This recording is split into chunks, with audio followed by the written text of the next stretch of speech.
उत्तर प्रदेश सरकार में कैबिनेट मंत्री और निषाद पार्टी के राष्ट्रीय अध्यक्ष संजय निषाद जी हमारे साथ मौजूद है बातचीत के लिए। इनकी पार्टी की जो वेबसाइट बनाई गई थी वो हैक हो गई है। सर, किसने हैक कर लिया वेबसाइट? रोज़ नया नया कारनामा हो रहा है आपके साथ।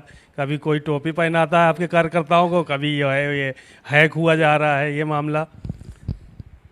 बढ़ती लोकप्रियता से ये भारत का इतिहास रहा है कि जिसकी लोकप्रियता बढ़ती है, जिसको लोग पसंद करते हैं, जिसके कारनामे अच्छे होते हैं और समाज के लिए काम करता है, उसको दर्द देने वाले बहुत लोग आ जाते हैं।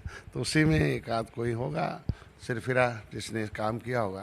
तो निश्चित रूप से कानून अपना काम कर रहा है। मैंने FIR कर दिया है और साइबर क्राइम को मैंने दे दिया है और अपना काम करेगा। कानूनी कर प्रक्रिया है और निश्चित रूप से समय आने पर हो जाएगा। इलेक्ट्रॉनिक है।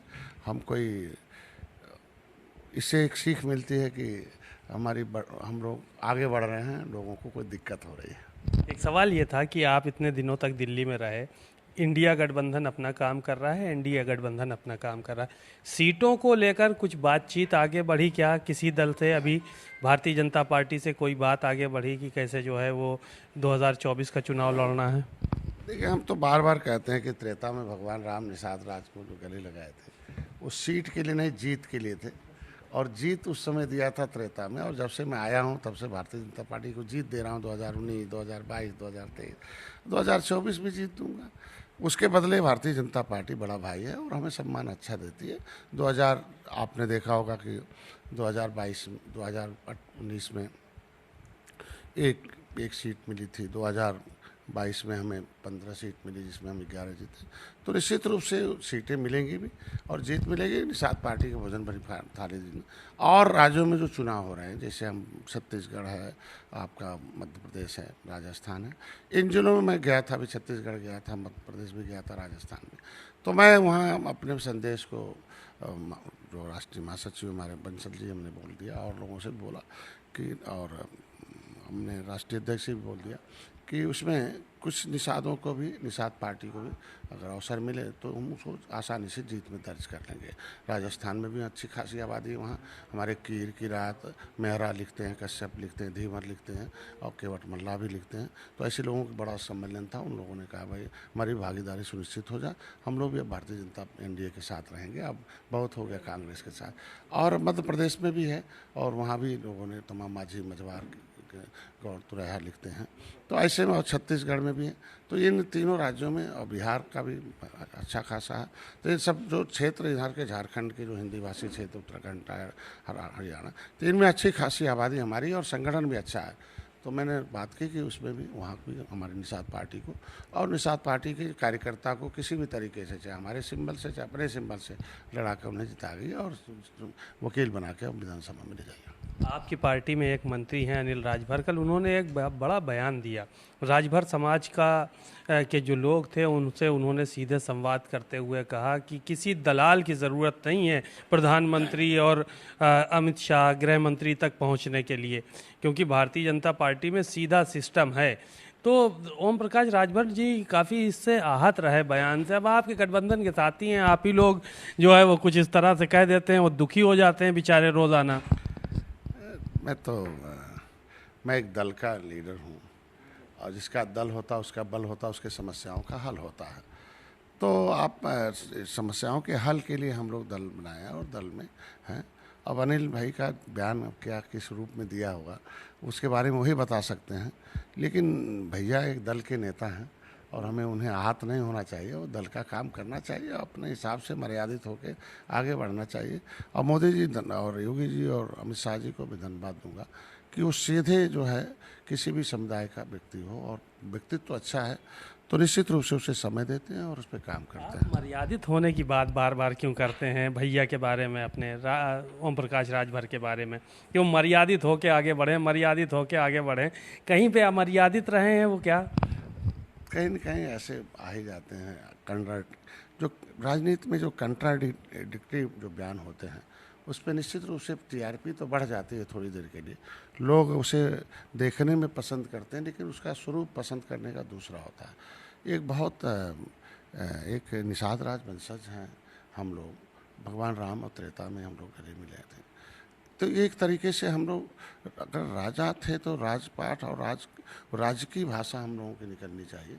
तो वो भी सुहेल देव राजभर के वंशज हैं और सुहेल देव का एक बड़ा इतिहास रहा और वो आला गाजी ने उनकी हत्या की थी और वो एक बहुत बड़ी भव्य मूर्ति भी लगी हुई है, हम बहराइच में है और मेला भी मतलब मैं वहाँ दर्शन करने अक्सर जाता हूँ। प्रेरणा मिलती है हमसे कि कैसे उस ज़माने में तलवार में ताकत थी, उस ज़माने में बंदूक में ताकत थी, लेकिन अब बटन में ताकत है। लोगों को बटन से अपने राजा बनाने का अवसर है। तो भैया को इसीलिए बार बार कहता हूँ कि राजवंशज जो है राज्य की भाषा का प्रयोग होना चाहिए और इस तरीके के मतलब टिप्पणी युक्त भाषा पर बचना चाहिए। एक सवाल और था, अखिलेश यादव अभी इस बात को कह रहे हैं, परसों मंच से उन्होंने कहा पार्टी कार्यालय में कि उत्तर प्रदेश में जो गठबंधन है इंडिया का, उसके सीटों का बंटवारा हम करेंगे कि कोई मतलब अलग जो दल हैं वो नहीं करेंगे, सीटें हम देंगे जिसको जितना लेना। उनके इस बयान को कैसे देखते हैं?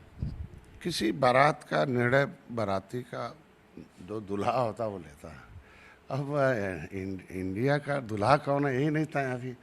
तो जब दूल्हा ही तय करता है ना कि हम खाएंगे, सब लोग खाएंगे, हम जिधर जाएंगे उधर जाएगी बारात, हम जैसा चाहेंगे वैसे बारात रहेगी, तो अभी इंडिया का तो दूल्हा ही नहीं तय है। तो अब दूल्हा कोई बनने के लिए सब लोग राजी हैं।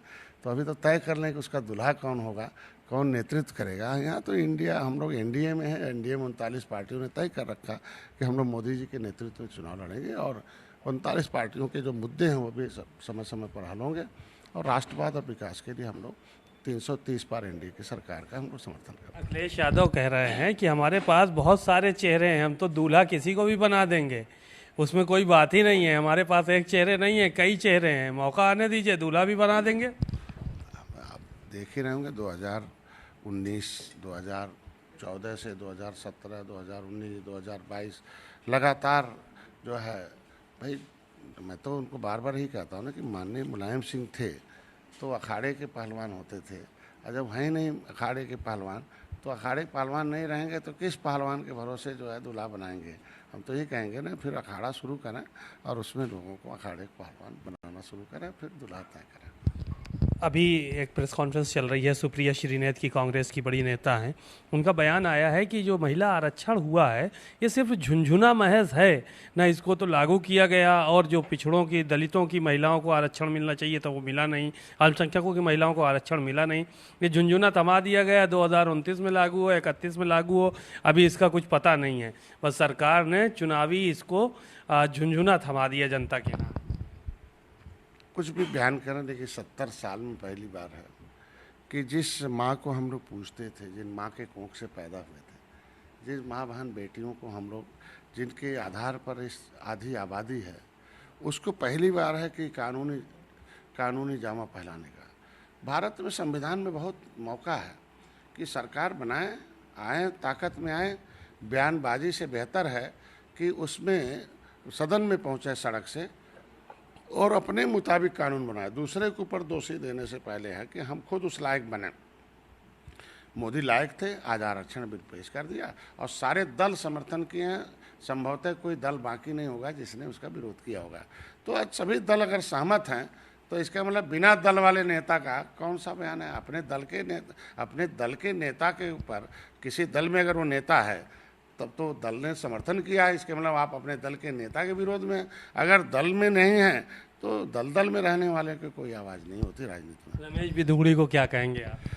निश्चित रूप से अशोभनीय भाषा, जो गैर मर्यादित हो, जो गैर राजनीतिक भाषा हो, उसे नहीं बोलना चाहिए और उनका निजी बयान हो सकता है। और ऐसी भाषाओं पर हम लोग जो है खेद व्यक्त करते हैं और इस पर निश्चित रूप से रोक लगना चाहिए कि ऐसा न कोई बोले।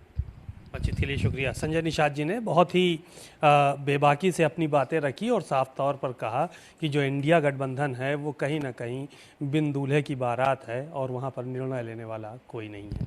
कैमरामैन निखिल के साथ सीमा नकवी, भारत समाचार, लखनऊ।